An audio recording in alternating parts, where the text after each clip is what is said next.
나의 시선을 주께 두고. 목사님께서도 잠깐 말씀해 주셨지만 지난 금요일 날 우리가 부흥 집회를 가졌습니다. 지역사회 또 지역을 위한 이러한 특별 부흥 집회를 가졌는데 이준 목사님 오셔서 말씀 전해 주셨는데 얼마나 뜨겁고 은혜가 있었는지 모르겠습니다. 개인적으로도 너무 큰 도전과 은혜를 받았고 또 오신 분들이 많은 도전을 받았어요. 우리의 삶이 하나님의 자녀로 사는 것, 또 하나님의 말씀을 붙잡고 그리스도인으로 산다는 것이 얼마나 우리가 쉽게 살아가고 있는지에 대해서 깨닫게 되는 기회가 되었고, 저도 반성을 많이 하게 됐고 또 건강한 도전을 많이 받았습니다.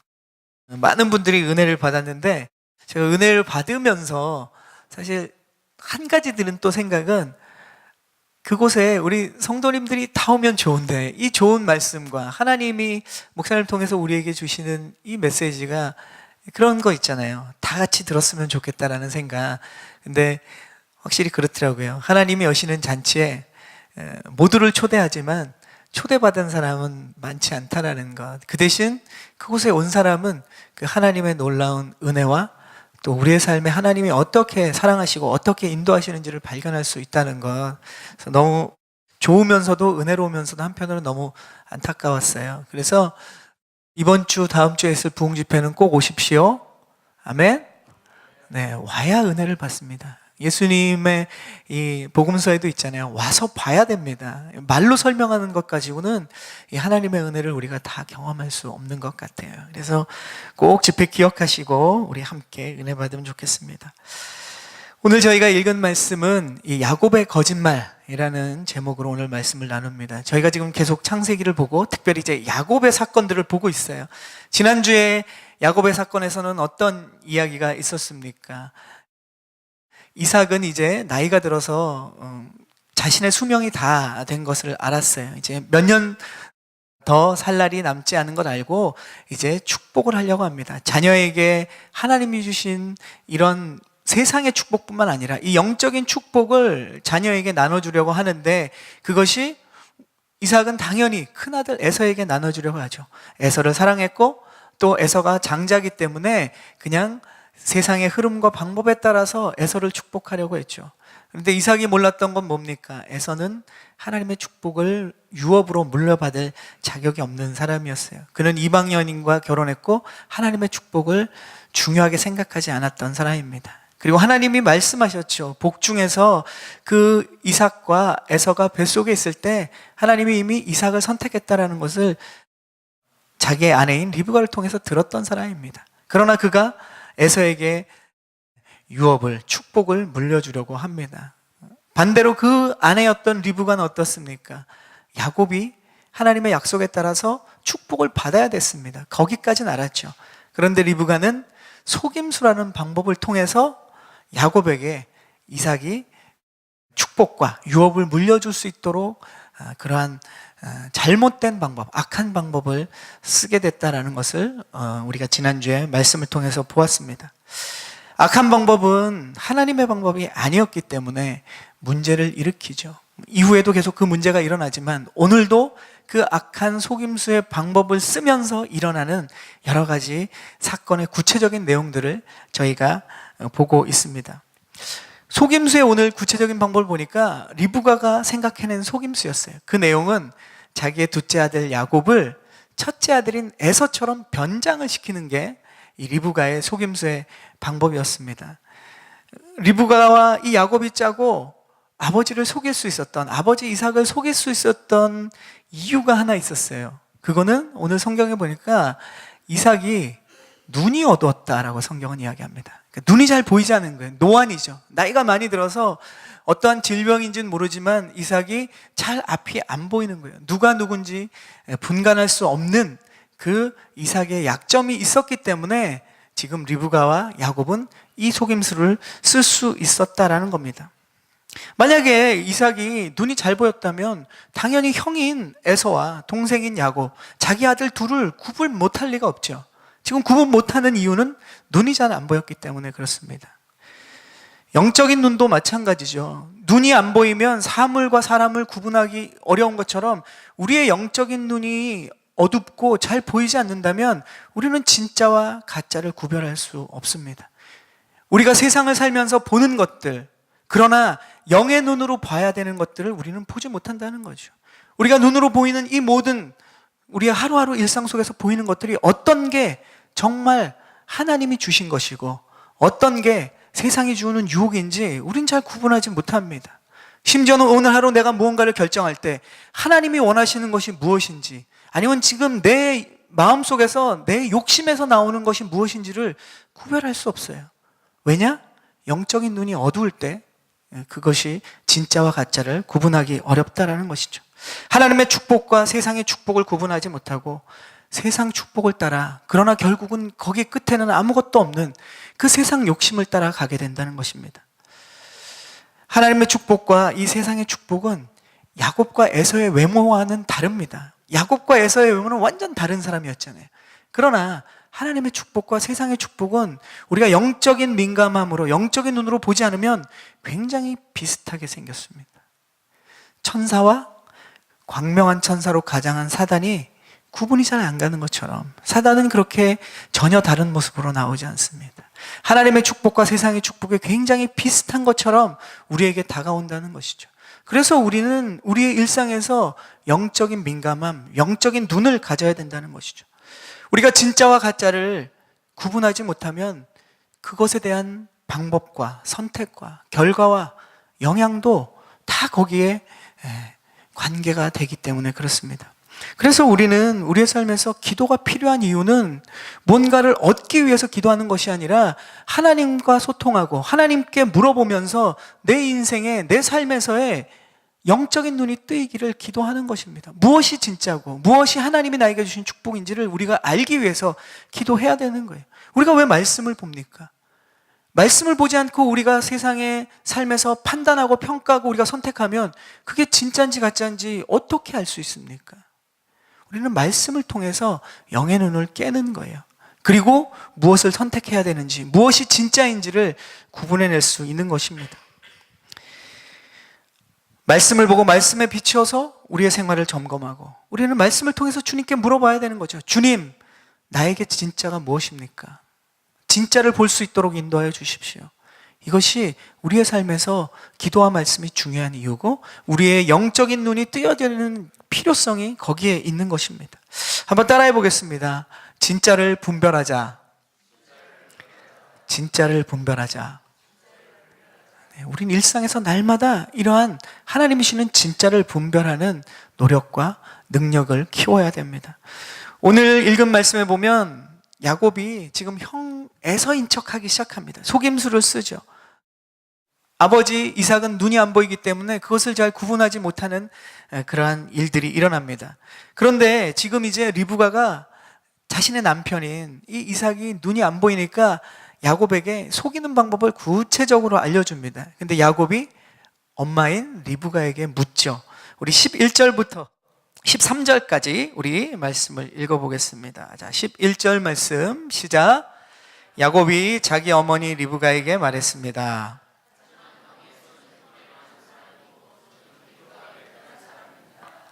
만약 아버지가 저를 만져보시면 제가 아버지를 속이는 놈이라는 것을 아시게 돼 복은커녕 오히려 저주를 받게 될 것입니다. 야곱의 어머니가 그에게 말했습니다. 내 아들아, 그 저주는 내가 받을 테니 너는 그저 내가 시키는 대로만 하여라. 가서 염소를 끌고 오너라. 자, 어떤 내용입니까? 지금 야곱이 보니까 야곱의 입장에서 보면 어머니 리브가가 하는 말에 대해서 질문을 하죠. 그런데 이 내용은 야곱이 어머니가 지금 속임수로 쓰는 것에 대해서 말리고 있는 내용은 아닙니다. 질문하고 있지만 이건 말리는 내용이 아닌 거예요. 야곱이 지금 하는 이 질문은, 어머니한테 하는 질문은 그런 겁니다. 내가 만약에 속임수를 쓰다 걸리면 어떻게 합니까? 이걸 물어보는 거예요. 걸리면 아버지한테 축복은커녕 저주를 받게 될 겁니다. 이런 얘기를 하죠. 야곱이 속임수를 쓰다 걸리면 어떡하냐고 질문하는 이유는 뭡니까? 야곱의 마음에도 그걸 하고 싶은 거예요. 그렇게 속여서 내가 정말 원하는 축복을 얻고 싶은 겁니다. 야곱의 마음 안에도 이미 이 리브가와 같은 욕심이 자리 잡고 있는 거예요. 야곱도 이것이 기회라는 생각을 가지고 있었습니다. 그러니까 어머니를 말리려는 의도가 아니라 이러한 질문들은 그거예요. 나도 그렇게 하고 싶은데 이게 과연 통하겠느냐라고 물어보는 것이죠. 고민을 털어놓고 있습니다. 야곱의 이때 나이는 우리가 10대, 20대가 아닙니다. 이후에 야곱의 쭉 삶을 역으로 계산하면 이때 야곱의 나이는 거의 40대라고 추측이 됩니다.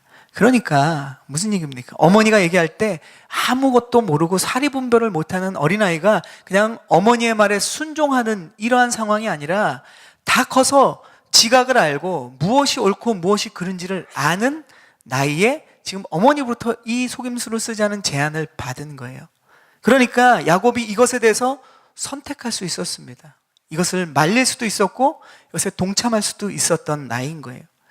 야곱은 지금 뭐라고 얘기합니까? 그건 아니다, 그건 안 됩니다 라고 이야기하지 않습니다. 어머니 어떻게 하면 그 속임수가 가능하겠습니까? 진짜 가능하겠습니까?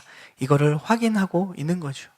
어머니는 뭐라고 얘기합니까? 저주는 내가 받겠다, 그 모든 책임을 내가 지겠다라고 얘기하는 겁니다. 지금 시간이 굉장히 급하거든요. 에사가 사냥하러 나갔다가 들어오면 이제 야곱은 이 리브가가 생각하는 이 속임수가 안 통할 수, 이미 기회는 늦어버리기 때문에 어머니인 이 리브가는 급합니다. 그래서 책임은 다 내가 지겠다 그럽니다. 그러니까 너는 내가 시키는 대로만 하면 돼. 이게 지금 어머니가 야곱에게 하고 있는 말이죠. 야곱은 지금 이 속임수의 그 어머니가 하는 이 어떻게 보면 장담하겠다, 책임은 내가 지겠다는 이 말에 안심하고 이 속임수에 동참하는 것을 우리는 보게 됩니다. 야곱은 어머니 때문에 속임수를 억지로 쓴 게 아니에요. 이 사건에서는 지난번에는 야곱이 속임수를 썼지만 이번에는 어머니가 속임수를 쓴 거고 야곱은 그냥 끌려간 거구나 라고 생각할 수 없다라는 거예요. 지금 이 사건에는 리브가도 속임수를 쓰지만 야곱도 지금 속임수를 같이 하고 있는 것입니다. 자신 마음 안에 도사리고 있던 이 욕심이 어머니의 이 솔깃한 제안에 부딪혀서 스파크가 일어난 거예요. 이렇게 하면 되겠구나. 이제 시작되는 겁니다. 우리는 우리 마음에 죄를 짓거나 속임수를 쓰거나 편법을 쓰려는 유혹들이 우리 안에 항상 있어요. 그런데 그런 환경들이나 상황들이 딱 우리의 이 마음과 부딪힐 때가 있어요. 마주칠 때가 있어요. 그럼 스파크가 일어나죠. 그리고 그 일을 우리는 합니다. 나중에 우리는 어떻게 우리 스스로를 정당화시킵니까? 내가 한 게 아니야. 주변에서 그렇게 만들었어. 아니면 어떤 상황이 나를 그렇게 할 수밖에 없게 만들었어. 그 사람 책임이야. 아니면 그 환경 때문에 나는 이렇게 하게 됐어. 우리는 쉽게 이렇게 얘기합니다. 그러나 우리가 우리의 그 상황들을 솔직하게 정면으로 바라보고 정확하게 얘기하자면 사실 우리 안에 이미 그런 유혹과 그런 마음이 들어 있는 거예요. 그리고 그런 환경이 조성이 되면 우린 쉽게 그런 일에 빠져든다라는 것이죠. 때로는 그럴 수밖에 없는 이유를 설명하지만 그건 변명입니다. 그렇게 행동한 우리의 문제가 제일 큰 거죠. 우리 마음속에 이미 그런 속임수의 마음이, 그런 유혹의 마음이 도사리고 있기 때문에 그렇습니다. 리브가는 속임수가 성공하는 법을 이제 야곱에게 아주 자세하게 알려줘요. 자, 이제 안심해라. 내가 다 책임지겠다. 그리고 이제 내가 구체적인 방법을 가르쳐주겠다라고 얘기하죠. 14절 이하에 보면 형 에서의 옷을 입어라 라고 얘기합니다. 형으로 이제 가장에서 속임수를 쓰는 구체적인 방법의 첫 번째는 형의 옷을 입는 겁니다. 두 번째는 손과 목에 염소의 가죽을 대라. 왜냐하면 염소 가죽과 그 털이 있으면 형에서는 털이 많은 사람이잖아요. 야곱은 털이 없는 사람입니다. 그러니까 형처럼 보이기 위해서 두 번째로 이야기한 것은 염소 가죽을 손과 목에 대라는 거죠. 그리고 시각에 문제가 있던 이 이삭에게 이제 미각과 촉각과 후각에 대한 모든 속임의 방법들을 리브가는 아주 구체적으로 가르쳐 줍니다. 어머니가 가르쳐준 방법대로 이제 야곱은 확신이 섰죠. 그렇게 하면 성공하겠구나. 내가 들키지 않겠구나. 속임수를 통해서 아버지로부터 이 축복을 내가 얻어낼 수 있겠구나. 확신이 섰습니다. 야곱은 어머니가 가르쳐준 방법대로 확신이 섰을 때 행동합니다. 야곱은 이후의 삶에도 보면 확신이 서기 전까지 굉장히 치밀합니다. 확신이 서기 전까지는 움직이지 않는 사람입니다. 행동하지 않는 사람이에요. 오늘도 어머니의 첫 번째 얘기로 쉽게 그는 움직이지 않습니다. 하나하나 짚어가면서 어머니의 이 속임수가 내가 행하면 되겠구나라는 확신이 섰을 때 이제 행동에 들어가는 것이죠. 자, 어머니가 가르쳐준 방법대로 이제 야곱은 행동합니다. 그런데 문제가 생겨요. 중요한 건 아버지 이삭이 그 속임수에 쉽게 잘 넘어가지 않는 모습입니다. 우리 좀 길지만 18절부터 24절까지의 말씀을 함께 읽겠습니다. 18절부터 24절까지의 말씀입니다. 시작. 야곱은 아버지에게 가서 말했습니다. 아버지, 이삭이 대답했습니다. 그래, 내 아들아, 내가 누구냐? 야곱이 아버지에게 말했습니다.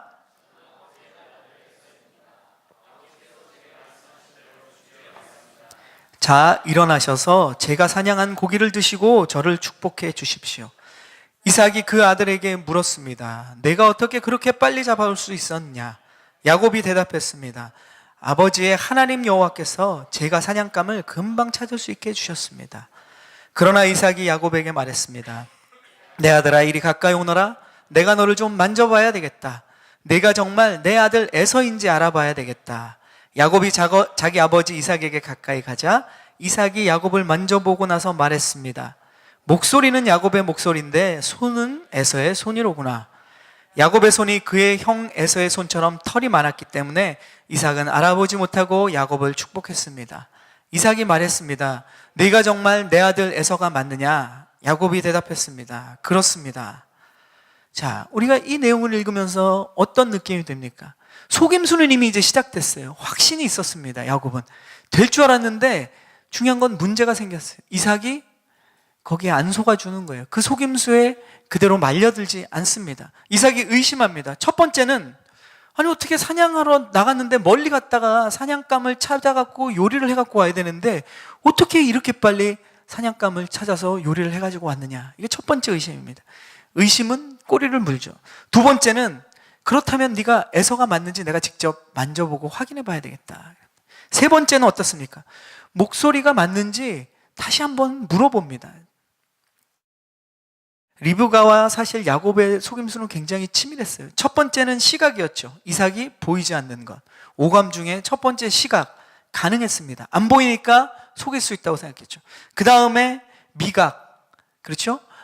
아들 에서가 사냥감을 잡아서 요리해 주던 그 맛을 살리기 위해서 그 부인인 이 리브가는 정확하게 에서가 사냥한 그 사냥감처럼 요리를 잘 준비했어요. 그 다음에 촉각이죠. 만졌을 때 에서인지 속일 수 있게 하기 위해서 야곱을 털을 둘렀죠. 그 다음에 후각입니다. 나중에 27절에 뒤에 나오지만 에서의 옷을 입었기 때문에 이 이삭이 야곱을 안았을 때 에서의 냄새가 났어요. 이러한 오감 중에 이 네 가지 감각은 다 성공했습니다. 그런데 한 가지가 있었죠. 네. 오감 중에 마지막 남은 하나는 청각입니다. 이거는 속일 수가 없었어요.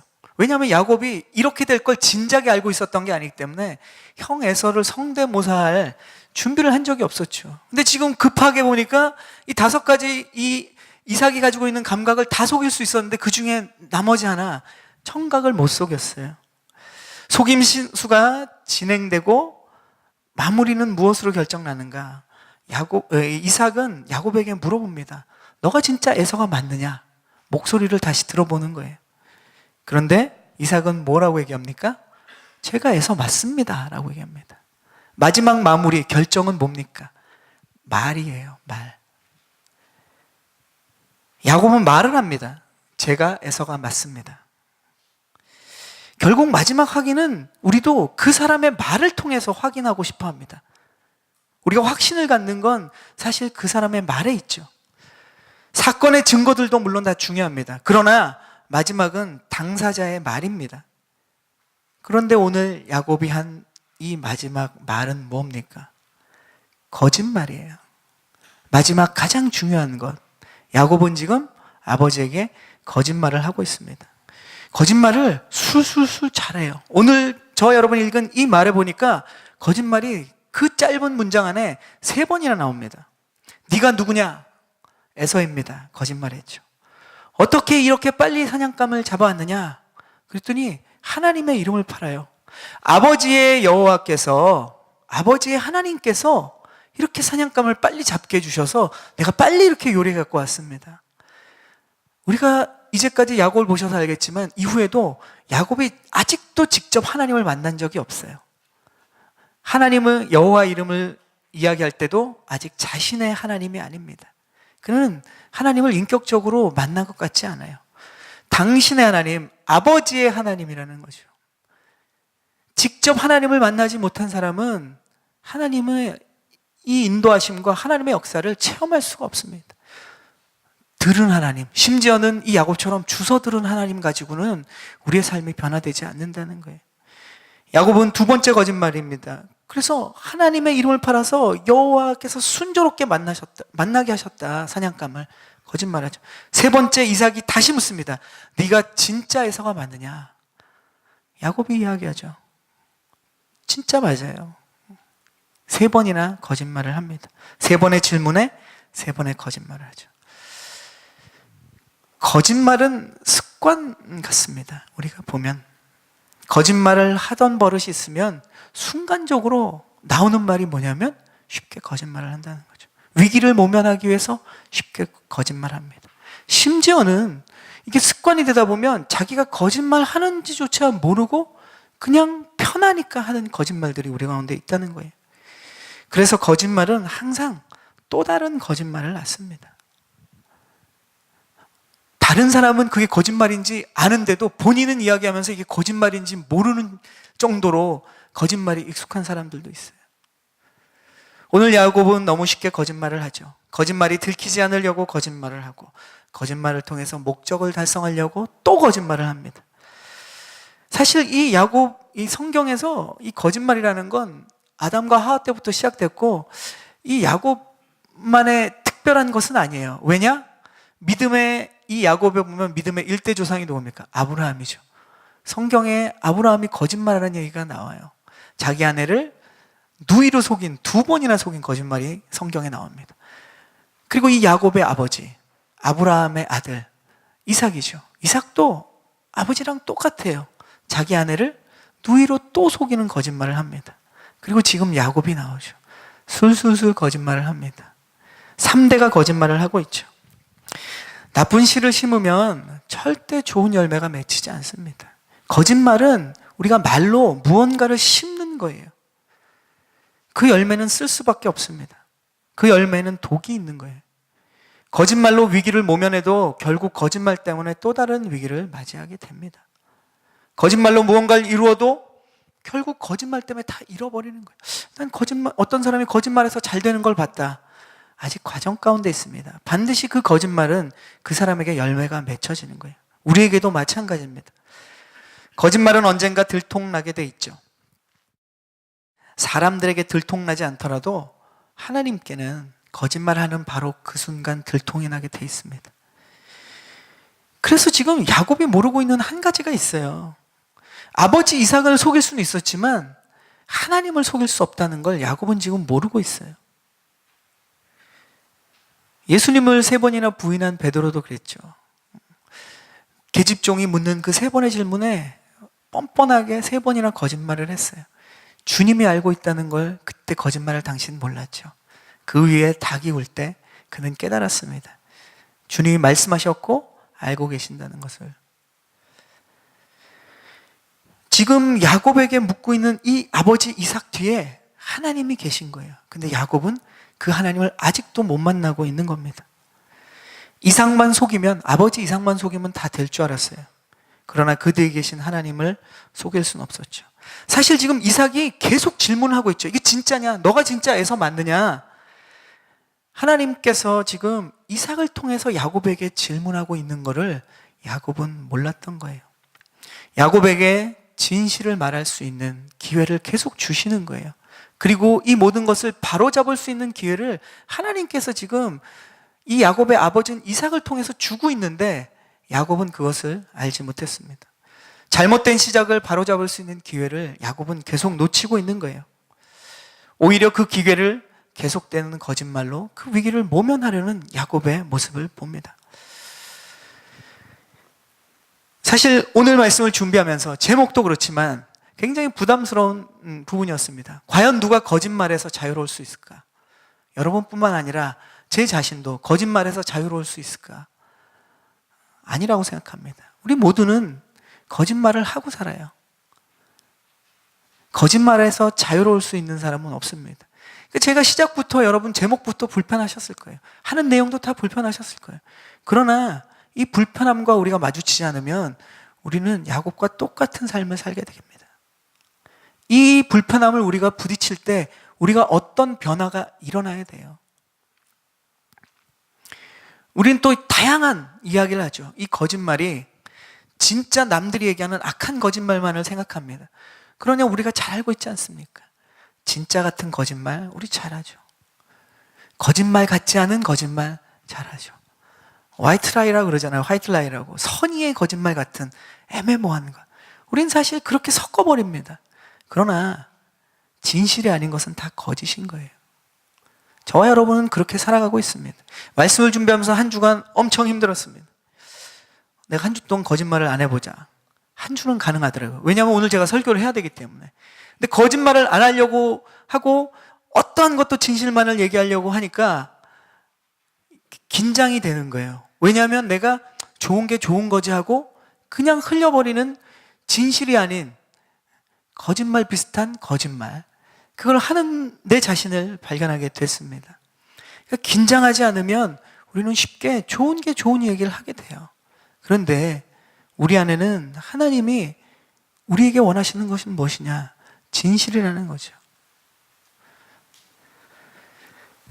그래서 우리에게는 이 진실을 이야기하기 위해서는 도덕적인 용기가 필요합니다. 용기 없이는 절대 우리는 진리를 말하고 진실만을 말하며 살 수 없습니다. 이 도덕적인 용기는 어디서 나옵니까? 하나님이 지금 보고 계신다는 것을 우리가 기억할 때만 나와요. 하나님이 보고 있지 않으면 우린 다 속일 수 있거든요. 내 자신도 속일 수 있거든요. 지금 이삭을 통해서 그 뒤에 하나님이 계신다는 것을 야곱은 발견하지 못했지만 이 말씀을 통해서 우리는 우리 자신을 보아야 됩니다. 내가 하는 얘기가 정말 진실만을 이야기하고 있는가? 하나님이 이 이야기를 듣고 계신다는 것, 내 의도를 알고 계신다는 것, 내 마음을 살피고 계신다는 것을 우리는 분명히 기억해야 됩니다. 성령님이 지금 내 안에서 나의 소리를 듣고 계신다는 것, 이것을 기억할 때 우리는 진실만을 이야기할 수 있는 거예요. 그리고 진실을 말하는 사람만이 하나님의 그 성령의 인도하심에 민감해서 하루하루를 살아갈 수 있습니다. 우리는 쉽게 말을 해요. 말 때문에 관계가 깨지고, 말 때문에 망하고, 말 때문에 어려움을 겪습니다. 성경은 그래서 끊임없이 말에 대한 이야기를 하죠. 어떤 상황에도 거짓말을 하지 않으려는 노력이 아니라 그냥 내가 진실만을 말하겠습니다. 하나님이 나에게 마음 주시는 건 지금 내가 하나님 앞에서 이야기하겠습니다. 코람데오죠. 하나님 앞에서, 내가 사람 앞에서 이야기하지만 그 사람 뒤에 있는 하나님 앞에 내가 이야기하고 있습니다라는 생각을 가지면 우리는 진실함을 이야기하면서 살아갈 수 있다고 믿습니다. 그런 고민을 오늘 말씀 중에 별 얘기 안 했어요. 다 쳐냈습니다. 사실 준비한 것 중에서. 왜냐? 그냥 한 가지만 기억하고 싶어요. 여러분도 한 가지만 기억하길 원합니다.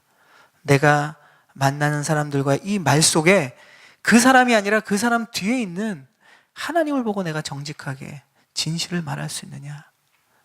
꾸며대는 말이 우리에겐 너무 많다는 거죠. 진실을 말할 때 하나님께서 그 관계 속에 역사하십니다. 우리의 인생 가운데 우리를 진리 가운데 이끌고 진짜 축복 가운데 이끌 줄로 믿습니다.